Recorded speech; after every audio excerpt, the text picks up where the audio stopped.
And we're back with another DFS Fight Lab episode. I'm joined by my main man, Joey DFS. We're champions live.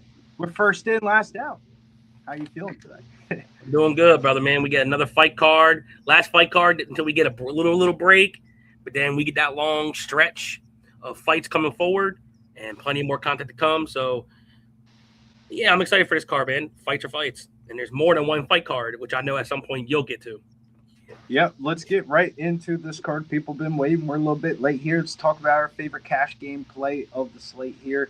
And I'll start this one up here. This one's kind of this kind of leads into the second segment here. I'm going to go with Daniel Santos here as my favorite cash game play. We're going to go with the co-main event. We'll talk a little bit about strategy in a little bit, but I do like this spot here for Daniel Santos taking on Doyo Joy. This is a spot that I think we can get him inside distance. We talked a little bit about the best bet show yesterday. That Daniel Santos inside distance prop was sitting at plus 150. Submission prop sitting at plus 500. I believe 12 takedowns across his last 4 to 5 fights. That could rack up a lot on DraftKings. And then he also has the knockout upside ability, knocking out 2 Japanese fighters back to back. Why can't this one be a third? And I like this spot here for Daniel Santos a lot. I see this line has finally got some buyback action going back up a little bit. How do you feel about this one, Joey? Yeah, I'm also a big believer in Daniel Santos. If you saw what I posted on Twitter, Santos is part of one of the parlays I have. But one of the cash games I'm getting to is it's kind of obvious if you look at ownership, because I think as long as he wins, I think he's going to do fine. It's Modestas Bukauskas at 8,300. He's going to be the highest owned fighter due to the change of the opponent. But the only thing is, does he win by knockout? His decision. I still think no matter what, he should win this fight. What's his score going to be? That is the question of the night.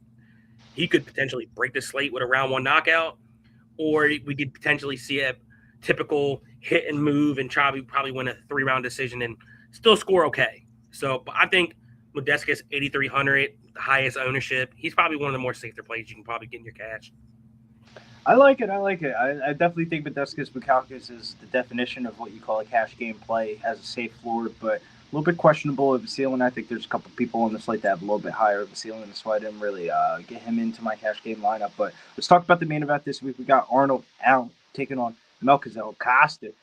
First question is, are you playing the main event? That feels like a question that's been an automatic yes in the last month, but are you playing the main event? And if so, who are you playing? So I'll say this. I'm still this one's actually a questionable with a big old question, because me personally, I think it's dog or pass in the main personally. And I do like Costa as a dog at 7,600. Arnold Allen, there's times where he does start slow, but then later on he can pick it up. So if you're playing Arnold Allen in these cash game, if you want to play Arnold Allen, cool. If he wins, he could probably give you about 75 to mid 80, if that in the win. Cool. Then he might pay off with a mid 80. But when I'm playing my other multiple lines, it's hard to get to Arnold Allen at 86, especially with the other better spots you can get to. So to me, it's a dog or pass for the main event. And for now, I got Costa. I'm still moving around my lineup a little bit, but if the contest was to start any second now, yeah, I'm playing Costa. Yeah, for me personally, this is a week I kind of preluded this a little bit, especially with the first pick of Daniel Santos. I'm fading the main event this week of Arnold Allen and Melquizael Costa. Arnold Allen's never been finished before. I kind of lean towards the side of Melquizael Costa, but I feel like I'm definitely wishing up a tree. The shit that I haven't seen before is basically what you're betting on if you're betting on Melquizael Costa, which in MMA, I think that's one of the only sports that you can really get away with that. This week, though, I think I'm going to try to get away with not playing the main event this week. I think there's a couple of fights on the early prelims, or I should say just the prelims in general, that have a lot of finishing upside. So seeing Arnold Allen at $20 on FanDuel is not enough for me to really pull the trigger. Like there's other people in the same exact price range. Like I'd rather play Tommy Grant. I'd rather play Nicole Calalari. I'd rather play Petrosky. I'd rather play Ivan Arslan. Like the list just goes on. It feels like it's like if I could name 3 to 4 people before I would rather play than you, then maybe I shouldn't play you at all. And then Melquizael Costa is just a little bit overpriced on FanDuel.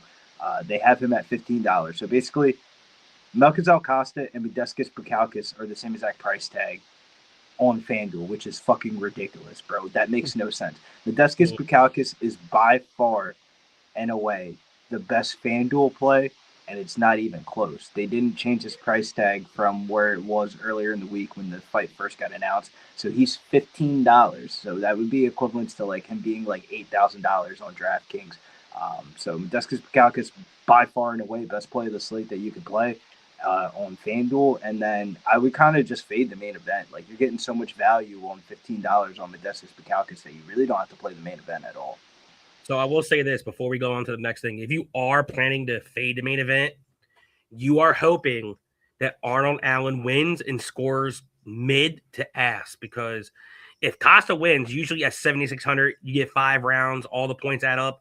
He's going to be in the optimal with any method of a win, unless it's a boring snooze and they just stare at each other type of fight. But if you're fading the main, just praying that Arnold Allen wins this fight by decision and doesn't score anything. Yeah, no, I definitely feel you on that. Like, that's kind of why I'm fading the main event, because I think if Arnold Allen wins this fight, it's probably a decision. Let's get into the GPP plays, though. Let's talk about some GPPs. Joey, where are you going here for these GPPs? Because, you know, cash games can get you into the cash, but GPPs are the ones that really make you rack up real quick. What are you feeling here for GPPs this week? So GPPs, yeah, I'm getting right to my man. Before you take them, I'm gonna get my man Thomas Gant in the building, because I think the DraftKings price is a little high before, like now with this new lineup or how the line is a little bit, but if he does what I think he's gonna do, especially what he did during Dana White Contender Series, no matter how he wins, I think he's gonna break the slate with a lot of control, up and down takedowns. And I think potentially he's live for a finish.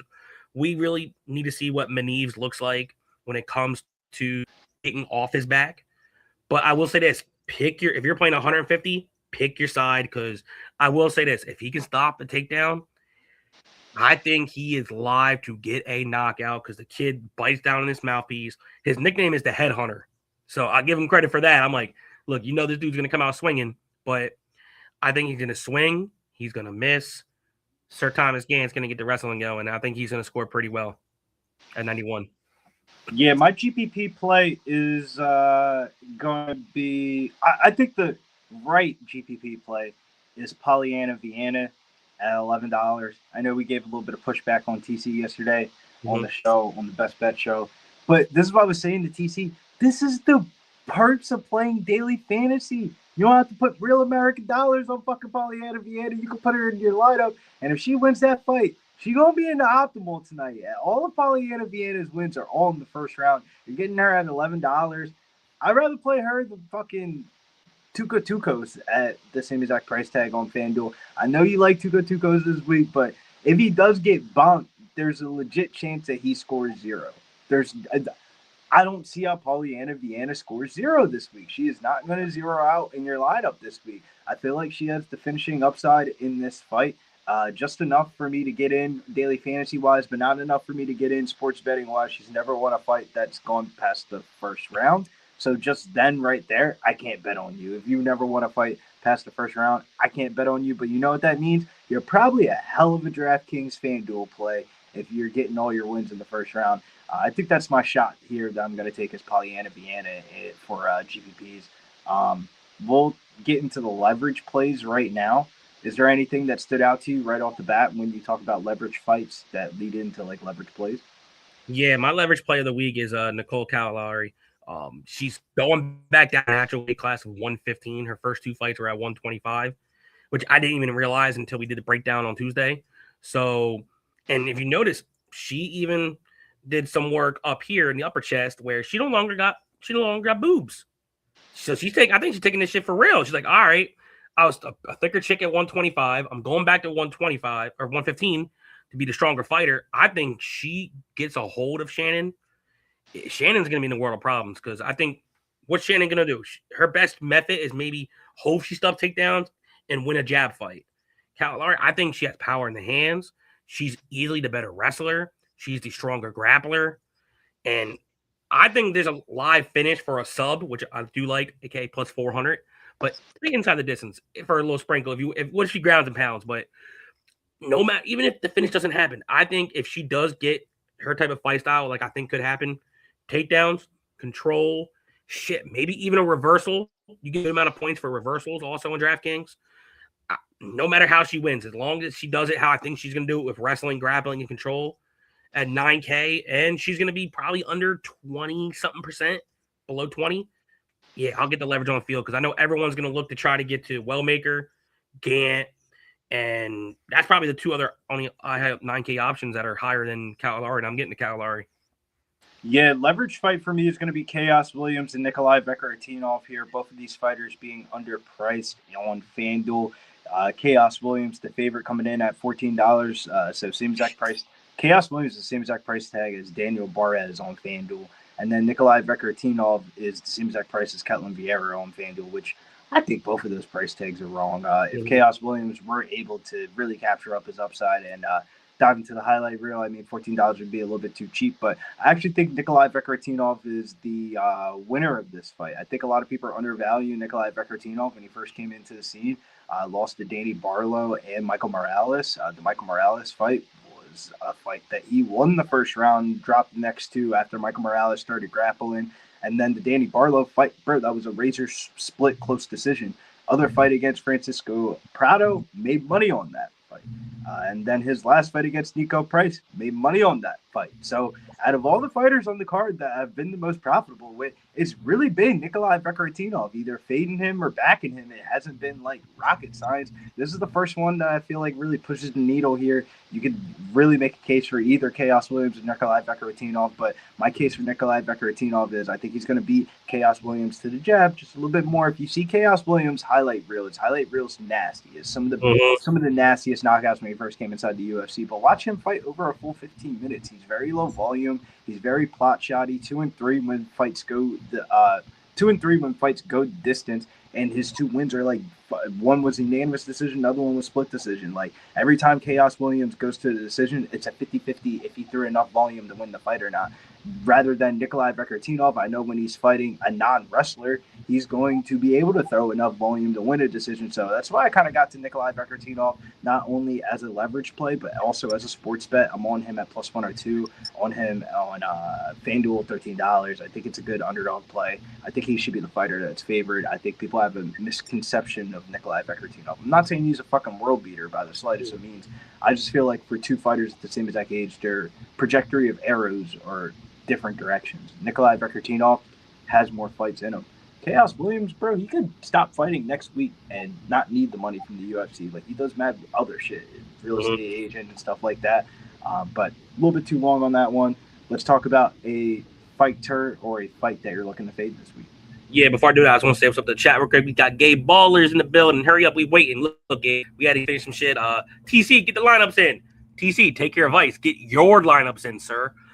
We got Nicholas Handy in the building. We got Big Show. What's up, fuckers? What's up, Big Show? How you doing? And then TC put Bannon and Tukos equals public dogs on Tapology. I don't know what the hell people are doing with the Bannon, but the Tukos one I can somewhat understand.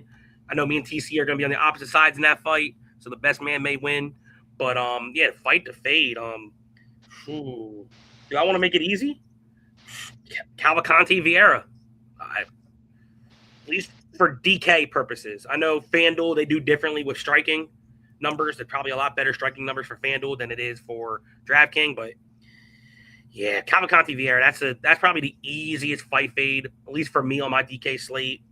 That's probably if you combine ownership, that is the lowest owned projected fight. So if you're playing 150 and you think that you can get freaky deaky with it, and you got a lean, you think you're going to break the plate, go for it. I'm not doing that.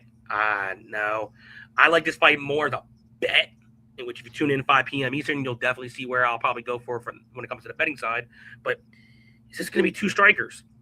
It's going to either be Vieira in the clinch holding, which, I think she has more upside with control time in the clinch, or it's going to be Cavalcanti dancing around using a jab. So, yeah, it's an easy fight for me to fade.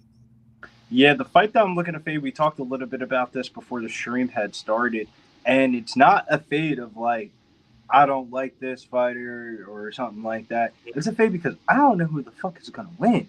Timmy Kawama versus Bernardo Sopaj. I have no idea who's going to win. I'll be lying to you. This Saturday, I don't have to make the pick. I mean, shouts to Nicholas Handy. He's so right on that. Today's a huge day in sports. There's so many fucking fights, and there's a lot of almost obvious picks. Francis Ngannou versus Felipe Lins. Obvious. Like, why do I need to be betting on Timmy Kawaba versus Bernardo Sopa? Bro, I have no idea who the fuck is going to win that fight. Timmy Kawaba was the last person to weigh in at weigh-ins yesterday. It looked like he was fucking towering over Bernardo Sopa, but I also think Bernardo Sopa is kind of nice. Like, yeah, it's one of those type of fights. Timmy Kawaba would probably be the generic pick just because you're getting plus money on it. He's $12 on FanDuel. But I don't know, bro. Bernardo Sopa is not no bum, bro. Bernardo Sopa could definitely pop off. They was talking about him in the European regional scenes like he was about to be the next thing or something like that. And then he fought Vinicius Oliveira on fucking 3 days' notice. And now people are saying, yay, cardio dumps after round one. No, he doesn't. He took a fight on 4 days' notice. Bernardo Sopa is not cardio dump at all. So this is one of those fights where you can make a case for either side. I think this is going to be a razor split decision, and I don't want anything to be involved with it besides me sitting back, chilling, and watching it. I don't think I want to be sweating the decision here. How about you for Timmy Kawamba and Bernardo Sopa? Man, look, I'll say this right now. I was higher on Kawamba earlier through the week, and I always do my later studies Thursday, Friday, and even this morning. I'm not as high as confident as I was throughout the week. I am now going into today. And I know I say, oh, the size difference looks a lot bigger, but yeah, I don't know. Like, I'm more of like even the ownership has it like they're both under 20%. Kawamba has the slight ownership because he's probably the dog, and it's probably going to be hard. Who knows how many dogs are truly going to win today? I think that's where it's going to be tricky. You might get the favorites right, but if you can get some losers and dogs and maybe get an all right score, you might be able to do what Billy did on FanDuel where he had some high scores, but then his dogs paid off in a loss. So it might be that type of card. But yeah, I'm not gonna. You convinced me on the main. I'm not gonna lie to you. I might end up taking Kyle. I got to see what I can move around, and I got lineup structure. I can do almost anything I want. So thank God for these price tags on DK. But yeah, the Kawamba one's kind of scaring me off. And if you're a gold member, silver member, if you saw my slate, just know that's a question mark by the time that fight's going to come, if I'm going to play that bet or not. So stay tuned for that. And, we got the man, Wine Time. Get that cash, fellas. Yes, sir, Wine Time. Wine Time. And make sure tonight also, Wine Time and Spoons goes live at 10 o'clock? For some good old walk-off wagers, baby. Shouts to Spoon and Wine Time. Make sure you go check them out at Pub Sports Radio. I would say the biggest surprise for me when I looked at the ownership numbers, I don't have the ownership numbers in front of me. That's the reason why I haven't been reading them all in this episode. Sorry about that. I saw that Ivan Urslan was less owned than Elise Ardolina, Jacqueline Cavalcanti. What? What? Oh, what are we doing here? I don't like Ivan Urslan at all by the slightest. But if he wins that fight, bro, he's so winning by knockout at plus 125. I'd rather play Ivan Urslan than a lot of people in the same exact price range, and I'm not even that big of a fan of Ivan Urslan. But I think you could just forfeit the money line, just play the straight-up knockout prop, bro. Plus 125 on Ivan Urslan, it's his main win condition. I don't see him winning the decision. If he's going to the decision against Tuco Tucos, that means Tuco Tucos didn't die from getting punched in the face, and Tuco Tucos doesn't die from getting punched in the face, then he could probably win the fight.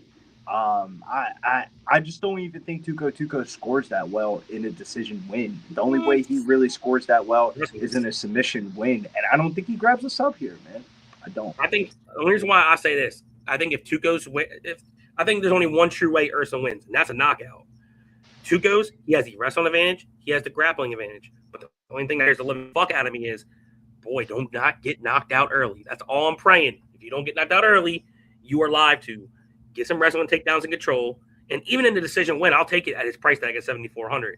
But I think Urslan does end up quitting later throughout fights. And that's why I think Tuco's round 2, round 3, a little sneak hint, because I might play that sprinkle dinkle. My only fear is that it kind of reminds me a little bit about Tuco Tucos' Road to UFC thing. If you remember Road to UFC, Tuco Tucos came into the scene. They were saying like he was Sean Strickland's training partner or whatever. he was a huge favorite over Ming Yang Zhang. He was minus 550 from that idea that he could wrestle. Nobody knew who the fuck Ming Yang Zhang was yet. He was a huge underdog in the Road to UFC show, and those lines are always just busted. Bro, Ming Yang Zhang hit him with a 1-2 combination, knocked him the fuck out. Ming Yang Zhang ended up getting signed to the UFC, like I believe a fight or two after that. Now he was being priced at huge favorite odds at minus 350 against Johnny Walker and stuff like that. But like, don't forget, like, bro was like a plus 350 underdog against Tuco. So like, ever since that, like that memory lives fond. Every time you say Tucos, I just think about him getting knocked the fuck out in the Road to UFC fight. Because that's the first time I ever really watched Ming Yang Zhang fight like that, was him knocking out Tucos. But if you erase that memory from my head, I would probably bet Tucos. But I feel like the market's kind of kept up a little bit, but we've seen that odds go down. Is there anything you want to leave on the outro for the people? Maybe something from MVP or anything? Yes. Before I get to that, man, Nasty Nate's in the building. Allen smashes. And TC One Time says, appreciate you guys. Good luck today. Same with you, brother. One Time. Can't wait to watch the good old wagers. Watch some baseball because Blocking Line, you and Spoon be making me money on Sundays. Just my 2 cents. Thanks for your time, boy. And one lineup today. Oh, wait. I thought you said he's going to play today. I was going to say, TC, you're impressing me. You're going to play finally? Which, come on, y'all. We got to get TC to at least play a daily fantasy lineup at some point this year. We're going to make it happen. Outside of that, yeah. Who's that one French guy? Like, I think he win by sub. Yeah, I like Paradis by sub. I think he can win by any method. Could be a knockout, could be a sub, but I'm gonna lean more towards a sub prop plus 125. Outside of that, I would love to see Ronda lose, but is it gonna happen? No. But that's just the fan in me. I like Gina. Yeah, I think Ronda gets it done round 1. Yeah, I think Ronda's definitely getting it done in round 1. I actually got a 3-leg parlay of Paris money line, Ronda by submission, and Francis Ngannou by knockout. That would be the 3-leg parlay that I'll give out for the people for MVP. But till next time here at Pub Sports MMA, make sure you guys hit the like, subscribe. We'll be on live in a couple of hours, 5 o'clock p.m. from the prelims and the main event. And then become a silver and gold member, because when we get done the stream tonight, we'll be watching the last couple of fights in Discord for MVP. I'll probably pull it up on my computer and stream it if you guys want to smoke some bleeds and see what the guys are going to be on, because hopefully we got some money to play with there for the MVP card for the last couple of fights. It should be a good one. Make sure you guys hop up in the Discord.